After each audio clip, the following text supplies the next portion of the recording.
পুঁটি মাছ লবণ হলুদ দিয়ে মেখে রেখেছি। এখন আমি মাছ ভেজে নেব। তেলটা গরম হলে মাছ দিয়ে দেব। এখন আমি মাছ ভেজে নেব।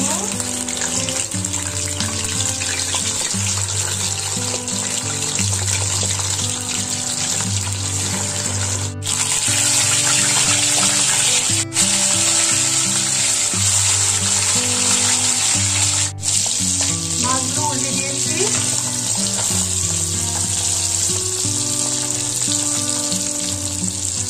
মাছগুলো এখন ফুটিয়ে নেব।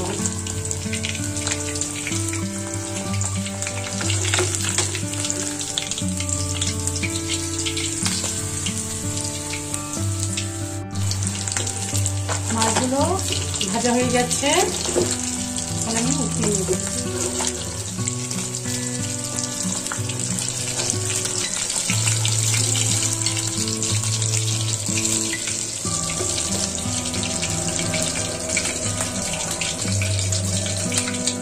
এখন আমি ব্লেন্ডার করে নেব কাঁচামরিচ, আদা, জিরা আর রসুন। একটু দিয়ে দিব পেঁয়াজ। মাছ ভাজা তেলে আমি এখন দিয়ে দিচ্ছি পেঁয়াজ। পেঁয়াজগুলো ব্রাউন কালার করে ভেজে নেব। দিয়ে দিব টমেটো কুচি আর পেঁয়াজ ভেজে নেব। দিয়ে দিব স্বাদ মতো লবণ। তারপর দিয়ে দিব হলুদ গুঁড়া।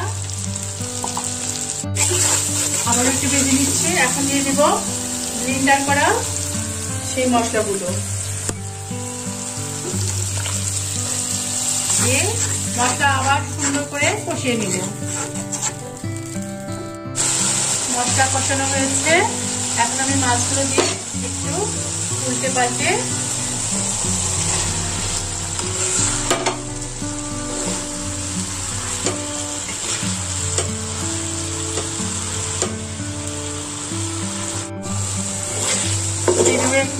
আর কিছুক্ষণ মানে 1 মিনিটের মতো কষিয়ে নেব।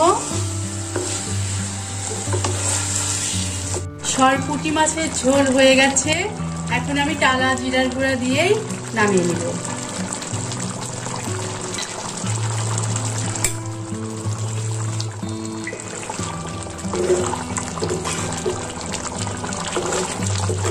ওকে, আসসালামু আলাইকুম। কেমন আছেন আপনারা? আমিও তালা রসুনের মতো অনেক ভালো আছি। আজকে আমি সরপুঁটির ঝোল করেছি টমেটো দিয়ে। এইভাবে সরপুঁটি মাছ টমেটো দিয়ে ঝোল করলে ভীষণ টেস্টি হয়, অনেক টেস্টি, যেটা মুখে লেগে থাকার মতো টেস্ট।